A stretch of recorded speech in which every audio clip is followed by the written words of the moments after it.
Christ. What the hell is your problem?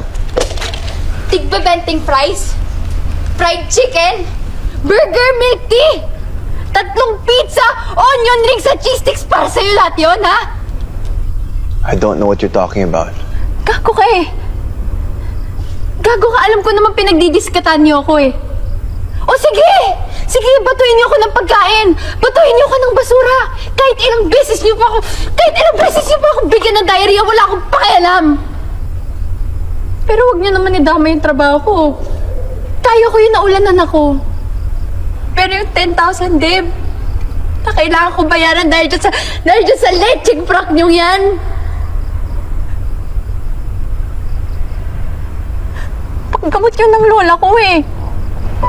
Pagpa-check up niya yun eh. Kung sa inyo, bariya lang yung 10,000, sa akin hindi. Kung sa inyo, playtime lang yun, sa akin hindi, Dave. Sa akin hindi. Buhay ng lola ko, Dave.